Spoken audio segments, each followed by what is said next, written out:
One Vision GH, your best online news portal.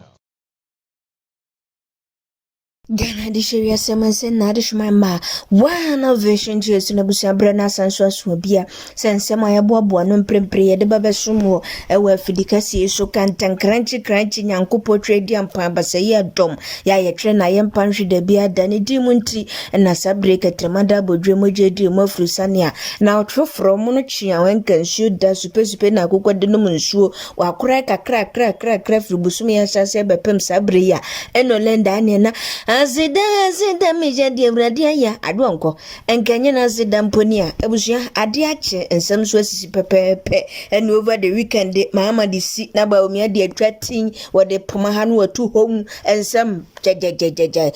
boboba ni nyina ya amanyosem etuatua betete bi we yenkase gba hodum na watwi mu na de esum mprempre de edumakote bi ya bet enesem Aguna swadro ma wom wodwam di dwa tontonton ne ma hodo na dia to dwa se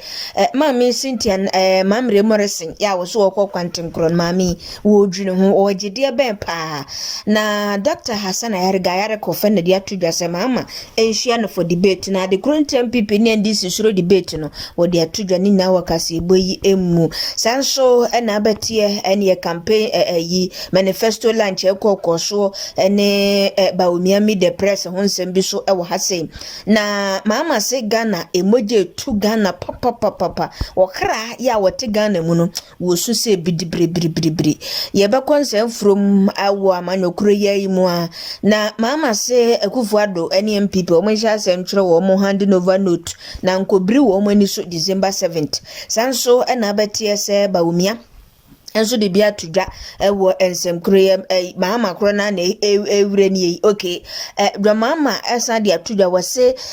MPP amanoko na ATS na te say ye hwe horror movie pa yet horrible country economy situation aye something ho brede wan kwatiskom dan kontombre bubu afanchemu ni nchemu ene ye ebrim ye ni so ye huna manie abusua ensem wode tudwa manifesto launch na so no na sabra bobo bi so ma munchiri mutwa so entinyi free abomod na se obetami kutu nsem awdo kenka ama no ne de ne na atuatuem na ye de asomo afidikasi so wata ma wutie na dane da nyina wo subscribe na wo share no na ja wa mo foforo nso nse tumi aka pepepe osomfo DC poku kongonko bono champion na busia branaso nti inflation Abjain free and said much more sem fama na watwe mo ye bu nkompa kwacha kaka etim kakra tianka bi nhjem ya de wadi ne board dread ya wie do no so awe na kaw ene ne makoyira wani amantiro de atwemo no so awie no otefa ko de otem kwankwa nua ase che kwakwadam panya boyira ko homa ma ire nkwanye de panya de ono so to ne de ono so to woto esanjurofo pa de hunufo nko hwemu nsampensem mfamra ye koya panyini ya wotsi MPP amane kona nem se mrashe bedwani de ma de hwo mu agona so aduro wode ababa tudwa wechechemu ese enyade ese obeye obetena MPP mu biem agona western pa wasenyade ese obetena MPP mu biem nemum wo kwantenkro independent candidate nese na mami de aba asemwa na sansemi mami Cynthia mamre Morrison wono nasem ne yake nam so ma agona so aduru adwadifo ma na abokoja wo mu chichenchenchen ni breso de atudwa sehwe ewiase wo hu yese dodo akonwa obaakofo krantna so nchesa na mpanifo akade ato we sebie brese bie kranta nya de shikonwa na obeka se wo matena so amingu ya obi maaye da bi kabi na menso menkabi ebrem ene ewem ye do ba besusu mami Cynthia mamre Morrison yamfo anko baako pe yasa so atwa so empempenso yi onipa foforo ese wono nso so wo pese wo ba obegina bi etu an ne ese ahenefo ekọ premise wono na di kan ene ekresatha wono na baaye ene adehwo mo mpotemo se wono na wo mo pani to di wusunkunim ya wabedi first sa ne de ese wono na eja edomo nkan ni twa wo mani kwohwe no mo na etumpasa maami huri ya netikopam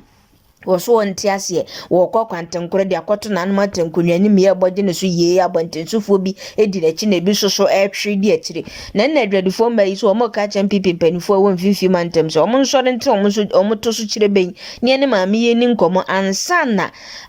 wɔatim na aka twitwiri wɔntwi abɔ wɔn ntam obewi ase no behu na akonnwa na kɔ akɔdi NDC foɔ fa nti no wɔn nhwɛ na wo maame Cynthia Mamre Morrison ɛbra ɛduru yɛ sɛ wo yɛ do ba bɛtena so no obi si so na nso baaye ye de baaye waba abedi ubre omanfo ne sesese tranche mo foforo nso mra wo se mempene na me de yeyi mehwe ho de me de meko independent na oni kura wo de okoyi ne hwe ho no wo ko independent anka party ne mugiche tututu sanka de ato de se ka twetwamu no nka zenka etuma kan fofo biem ye nya de esa ye nka nsem so santi party mpanimfo ne hwe na mami ye mpoma na nsa no abo party ne henya mbata ewo aguna empotem ho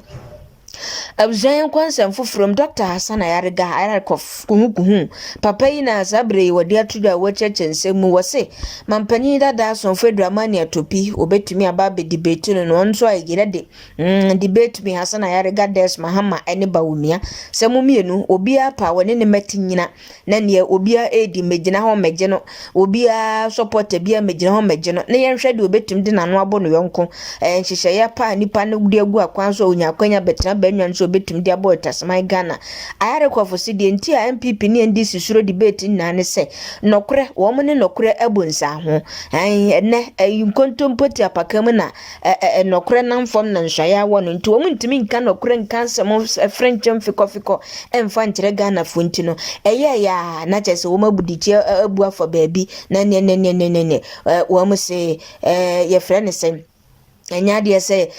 ye betimi ahwe we no mama nsem nwonan ye ba be ye we so mo be ye so mo nyo no madada Ghana fo no mabagi tumi enti Dr. Hassan Ayariga se wono de obetumi ne bawumia mahama obetumi ne wo matie gina ne ba ne se debate si debate a wono hihye wode agu akwa so niema pa mpuntuo nkoso ne hihye papa wode ba de abeboa Ghana enye bi ne MPP ne NDC de etro kan basa gaza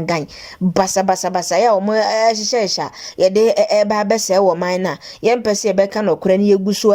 ni wuo yeguso ade na musa e de bonto nti de se mu nsuro mfere a momienu obaako epa wone ono Hassan Ayariga emetinyina ewo debate mu ayefo nso se afi debate no hihye so denden na anu ada omo pa omo committee ya kani chief justice ma men so fire kufu nyina mutietuam ya womba behwe na debate ya yese nya ba force oduru wa party ya interested no aba wa office wuntumi nye no ba ba omo so be ma ba ba ko ba bi no msomfom ba bi na emom se wonsunsanso wa batu mi se ni nsunsanso wo mu no ene yesinia wieye ene ebehu kyale omo mbekọ biese bibi beba afaso de amomo aboa omo mbeto amomo anase dada no Awzama yento so na yenkonsem foforo mu yetiasi manifesto launch ya kanema mpanyia sonfo Dramani atopi wone na mpamfo ene wini ban fifi mantam university campus wona nya setwa wo maje wa kente so party chorus dia him buvuzara ye bom mahama tietie sedin kete na tariwi speaker of parliament abankens for semana bagben wo mu wo ho mrahye bedwafo ahodo Sam George okuja to no mo do so papa yase kura no wo ho ma Melody na mahama no no so ewo ho bi otene kunu nchen Professor Jena no poku ageman empanimfu a na atwa hia wo mo doso supporters yi ho kro man ko ho bi se gu abontin cho bebre ewo tante ase eno mo nyina ye de screen assist wona chese wo mo hwe monitor proceeding from afar free ayi ho nom na dwumadie no ensem bebre ena kanema mpani du tutu dwa ye be pon kakra de abamwo ye nkase ba hudunum enti de ade mamwe ewo musisi ana mampani da danse modi tu dwa no wose Ghana ama Ghana kra ya wote ama Ghana mu no emoja epram no wodi ankure kosi wa enche na ye mama ade foforo asa akwhwe ho emoje tu Ghana papa nyefedi agro muja pram wo man no o man ni sugu mu Ghana wura ho ne kra boto ne kra dwane firi ni mu na ote ba bi ne wo su hi ya moja hini ni se ya yo aso oba wabu ne nsa na se oba waya abortion moja no etu ne se bebre so hunu nti wose wobeba na waba betoto nema ye ede abota samai Ghana na prene kankan ye ncheni ya ewo mai mu no ama Ghana ebubu asabri ama Ghana kra aye boton ase aye akatrom asa akoso mpo ede aka no aye mosomoson nti sabri sa nya atrom sem ne pesaminkum nya na ekro no sem ye binum ade afrafra mu abanya wati so yi wobuga na afa so awaye nema basa no obeba no aba betoto nema ye ade aboa na se na Ghana osu na modia pram no wa ma medu o meya wenim de ebesi atoa so mampani da dansem no ayegusoa agina mu biem na wasade nsem bi tudwa waseta amaso SNDC amanoku no MPP mom wo mo hyase etwe mo hand over note wose mampani adanko akufu adoye na dwene se wo hand over de amaba omi a lalai senepa emaswe sanse Ghana for sebi bru sebi okronto wo mo enwohuru wo mo ni mo nkosoro sebi Ghana for enye MPP for okro hene na yaba be ka se MPP for edia nti da bia wo mo ane do mo tena banwa ne so braso se wo mo sesam nti ye de Ghana no ese ye de MPP ato nchen ene ekwakofa NDC ede aba nti sebe ya delayance bia amba na de bia nhye wo mo so yereketen na bibia nyemrika so mfa mo wo mo no ondi wo mo mapo wo mo hyase ntwe wo mo handing over note abankasi m ha ye baaye na yi kopu mienu na si ha ba ko yafa ye yusu ye de yewe ba konso de ye ntimi amfa nye we kobo obosia wa ha sei de ye di amna kanie ka ye de nie no ma ye mo handing over note enyuma ye bie ye nie sike ko mu nie eka ye bo ye nie mfaso ba bi mu nie ma trotro ne fefe de ato se ne be ya ebetumi aboa na oba wono nso watumi ne wose within 120 days na no ada programs ahodo a wose oba wo mo be ye de ne nyansa nketo a sa within 120 days no emua na be 24 hour economy no emua na ne wose ne cabinet ministers kura de ene kura de am say busumi mienu kra no ayiyi wo mu nyina hwia ye ne bibia mrika onu mu aka ne mfie na pento oba no no ankasa wanya ne man tentem show so an sachira Ghana se ne wo tere na ne etojo no nti handle over note no yeso mu nya ne tentem na mo ntworo nto se ne be yeduru wa betimi dia he ne nsem yenko mampani dada ansem no mu abie mu wose baumia ane ne running mate wo makwa akoye sinitwafo bi a wo mo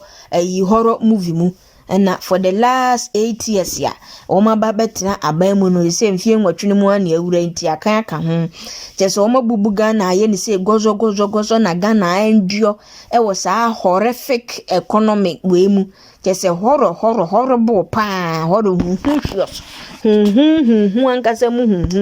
na Ghana for enkrofo edi atene mu a but empanyisi ache na mu ye odechen kasabebo nyina ye diem so obeba na ba reset niema to the right path na niema to me ahyeshi ye edi aboaye tinanu ada de ne manifesto lunch no na nya se toa ewo Winneba campus wonum semo mudi tutudwa no ebi ne edi abe edroso nka ye bi etwatwa ye nkase ba udunum entitami kuchu na nyina ebeba no na kwam ma yenko piema wala taya manimu na sabre mantie bi a meka sei ene posifo ache wo mo wala taya manimu a Imo State Police Command no ene kodi se edumason ya wo mabo mo moden ya edumason soronkokora edi abo akuru no nipa bomfo matu kuro no so ya matu o mani tesi so mo ha kuru ma no ene mo so tu o mani tesi o so mo so ebetete o mo pa na ASP Okoye Henry Police Public Relations Officer wo commende anti-kidnapping unit no pass wo mo ekwache kidnappers bi o mo kidnap 26 year old woman bi wo mo ekwache wo mo na sanipa yi Omaru Osman 40 years tuko yaw 25 years ena musbau udinu ene wanim ne wabura udie na epe musbau sabo 18 years, Abdul Ibrahim 30 years, Jibrin Idris 25 years. Woman nyina na omakosie e wo forest bim ene wo hye ho na wo mudi kuro na wu nyame ncha de omatumatu so sa enya nipa ni bo bi ache wo mama bobo bi ni mudi ntom so omugu so ya sabre wo mo tu nipa bonfo no eso sa ye de obesia disi poku kongonko bono champion na bisia e de wasi